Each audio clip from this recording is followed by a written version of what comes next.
तरीके से उसे खुशी को रेडी है क्यों सर। बिस्मिल्लाहिर्रहमानिर्रहीम।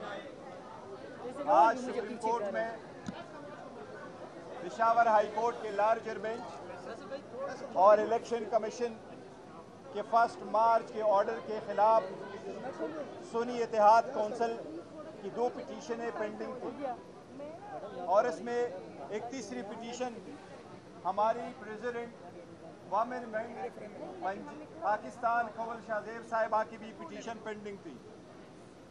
ये इलेक्शन कमीशन का वो ऑर्डर था जिसमें इलेक्शन कमीशन ने वमेन और नॉन मुस्लिम की रिजर्व सीटें सुन्नी इत्तेहाद कौंसिल को रिफ्यूज़ कर दी थी और हमारी वो रिजर्व सीटें जो 11 नॉन मुस्लिम की थी और 67 वमेन की सीट थी, ये टोटल 78 सीट्स दूसरी पार्टी को अलोकेट कर दी थी।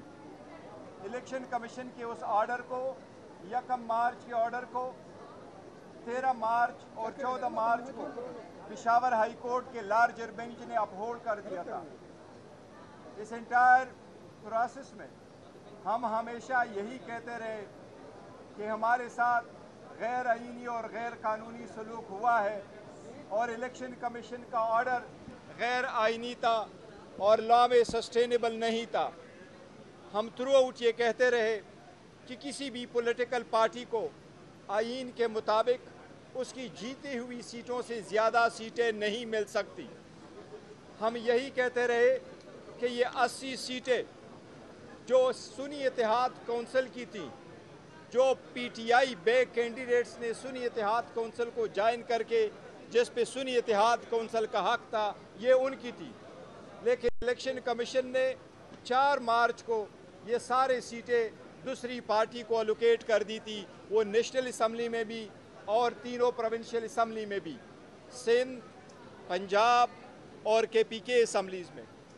पंजाब, सिंध और नेशनल असम्बली में वमेन और नॉन मुस्लिम ने ओथ उठाया था, जबकि हमारा यही स्टैंड था कि सुप्रीम कोर्ट फैसला करने दे। इसी वजह से केपीके में रिज़र्व सीटों पे वोट नहीं लिया गया था। आज अल्हम्दुलिल्लाह सुप्रीम कोर्ट ने लीव ग्रांट कर दी है। इलेक्शन कमीशन का ऑर्डर 1 मार्च 2024 का और पेशावर हाई कोर्ट के लार्जर बेंच का ऑर्डर 14 मार्च 2024 का सुप्रीम कोर्ट ने सस्पेंड कर दी है। सुप्रीम कोर्ट ने अल्हम्दुलिल्लाह ये भी डायरेक्शन दी है कि ये 78 मेंबरान साहिबान जो सीटों पे पार्लियामान आए हैं या असम्बलियों में जा चुके हैं, वो आइंदा किसी भी कानून साजी में वोट का इस्तेमाल नहीं करेंगे।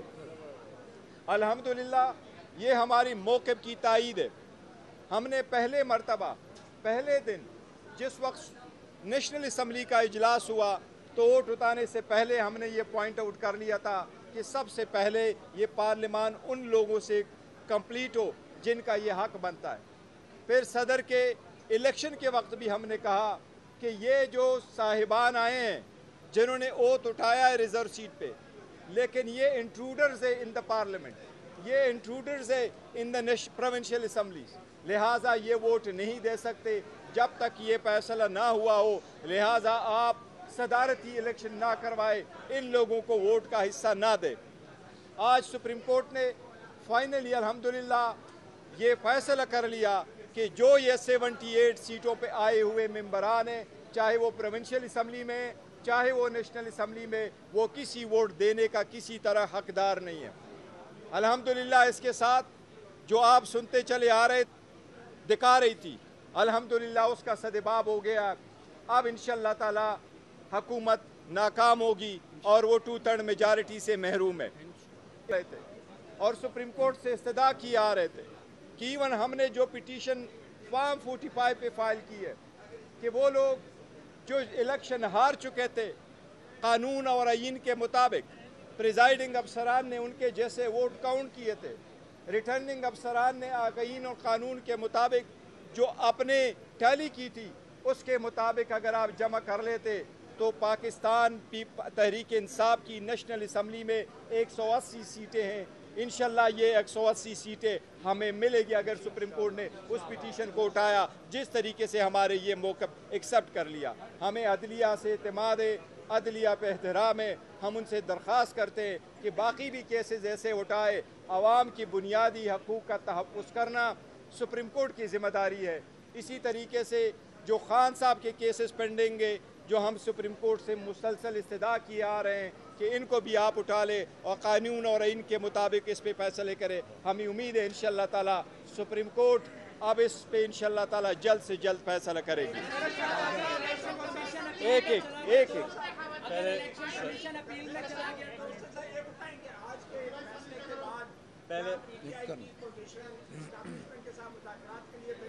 देखिए, जहाँ तक मुज़ाकरात का ताल्लुक़ है वो हम आपको बता चुके, एक बार फिर अफर्म करते एज वी स्पीक हमारी किसी के साथ कोई मुज़ाकरात नहीं हो रही।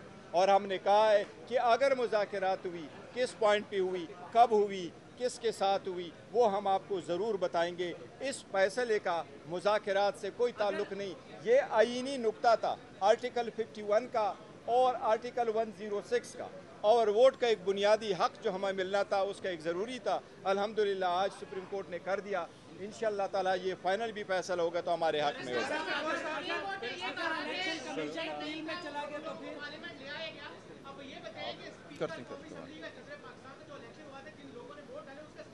देखिए, वो बिल्कुल सारे स्टेटस है, लेकिन सुप्रीम कोर्ट ने अभी जो पर्शन दिया वो प्रॉस्पेक्टिवली के लिए किया कि आइंदा ये वोट नहीं दे सकते, वो पुराने वाले वो नहीं खोले, लिहाजा वो बाद में देखा जाएगा। लेकिन एज वी स्पीक फ्यूचर में ये लोग वोट नहीं कर सकते, किसी भी किस्म की कानून साजी में वोट का इनके पास कोई राइट नहीं है, कोई जो भी। जहाँ तक आप अपील कह रहे हैं, अपील इस मैटर में अपील नहीं होती। ये पहला हमारी पिटीशन है, ये एक मरतबा सुनी जाए। इसमें अगर रिव्यू फाइल करते वो अलग बात होगी, लेकिन इंशाअल्लाह ताला इसमें अभी जो लीव ग्रांट हुई वो पॉइंट होंगे। सलमान अकरम राजा साहब को सुन लें। जी नहीं देखें 225 चाहिए 2/3 मेजॉरिटी के लिए। आपके पास अगर मिल भी जाए तो आपकी 110 बनती है। अगर वो सारे मिल जाए फिर आईनी तरमीम नहीं, देखो नहीं हम कह रहे हैं अब उनके पास आईनी तरमीम के लिए 2/3 मेजॉरिटी मौजूद नहीं है। अगर पहले वो हमारी सीटें ले लेते तो उनके पास अदरवाइज आ जाती। अभी हमारे पास ये सीटें आनी है, या फॉर द टाइम बिंग वो लोग अपने वोट कास्ट करने से रुक गए, लिहाजा उनके पास वो राइट नहीं रहा। जी हम अदलिया को आज़ाद देखना चाहते हैं, इंडिपेंडेंट देखना चाहते हैं। यही रीज़न है कि जो जज साहिबान का लेटर आया है उसको भी विगोरसली हम करते हैं। हम जजेस में फ़र्क नहीं करते, लेकिन आईनी तरमीम करके पहले से हम कहते चले आ रहे हैं कि एक पर्सन बेस्ड लेजिस्लेशन नहीं होनी चाहिए, मच लेस कि आप कॉन्स्टिट्यूशन में अमेंडमेंट करें। हम इसको किसी सूरत सपोर्ट नहीं कर रहे हैं। किसी भी जज को उसके टेनेवर में एक्सटेंशन किसी सूरत नहीं होनी चाहिए। जो आर्टिकल 175A जो 18वीं तरमीम करके ये फैसले हो चुके थे, और उसके बाद 21वीं तरमीम, ये मैटर अब वो नहीं होना चाहिए, टच नहीं होना चाहिए। हमारा मौक़िफ़ है। सलमान अकरम राजा साहब बात करें।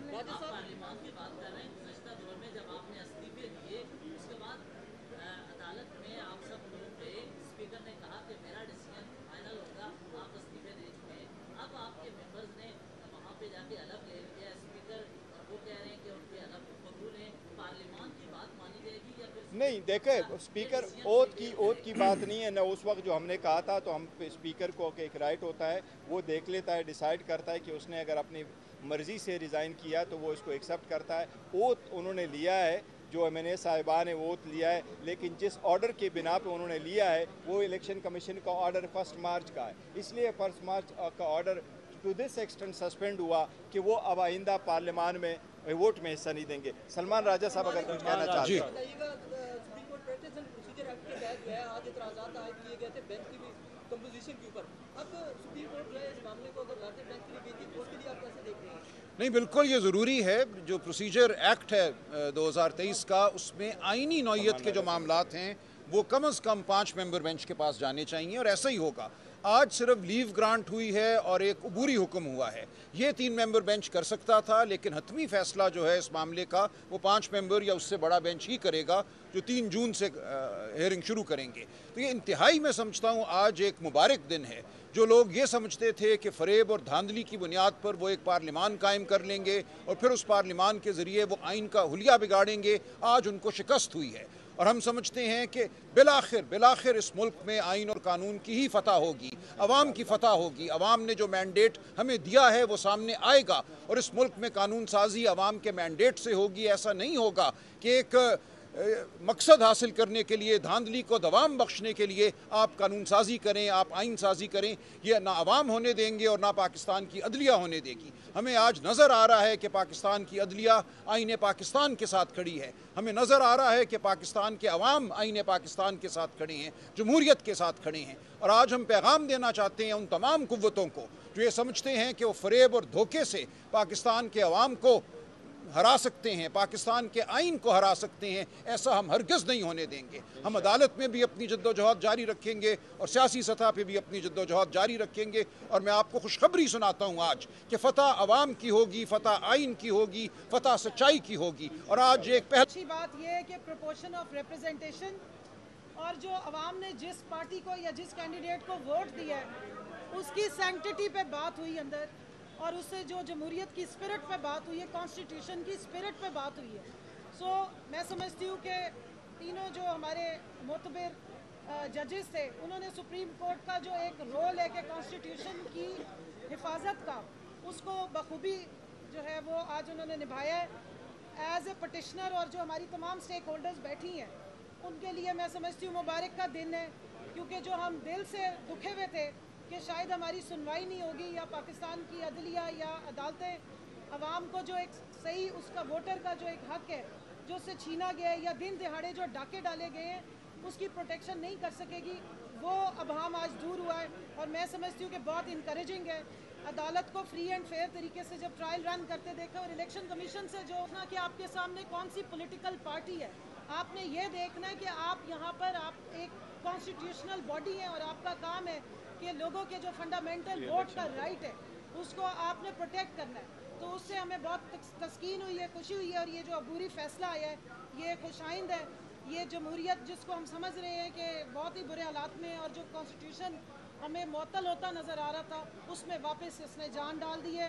तो मैं अपनी ख़वातीन को भी यही कहूँगी कि आप दुआ भी करें और खुशी भी रखें कि 50% जो पाकिस्तान की आबादी है उसको सही तरीके से जो उनकी जमहूरी रिप्रेजेंटेशन हाउसेस में बनती है। इंशाल्लाह पूरी उम्मीद है कि ये हमारे जो फाजिल वकला हैं इनकी मदद से और हमारे जो फ्री एंड फेयर ट्रायल होंगे जजेस की मदद से इंशाल्लाह ये रिप्रेजेंटेशन ख़वातीन की और नॉन मुस्लिम्स की तीनों असेंबलीज में, तीनों हाउसेस में जो है वो अच्छे तरीके से इंशाल्लाह। थैंक यू,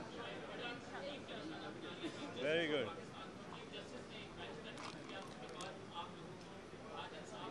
कमेटी ने दिया है।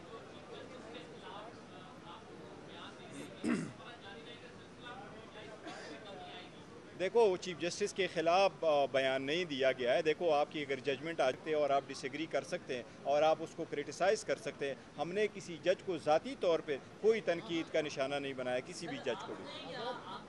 हमारी पार्टी ने भी किसी ने नहीं कहा। देखे बाज़ाबिता मैं आपको बताता हूँ, बाज़ाबिता प्रेस कॉन्फ्रेंस की है, बिल्कुल की है उन्होंने। मैं ये कह रहा हूँ कि किसी भी जज की डिसीजन को, उसकी ऑब्जर्वेशंस को वो आप क्रिटिसाइज़ कर सकते हैं, उससे डिसएग्री कर सकते हैं, लेकिन ज़ाती तौर पर हमने किसी भी जज को पुराने वाला नहीं है जो उनके घरों तक जाते थे और उनके मदर इन लॉज तक जाते थे, कभी किसी ने ऐसा वो नहीं किया। शुक्रिया।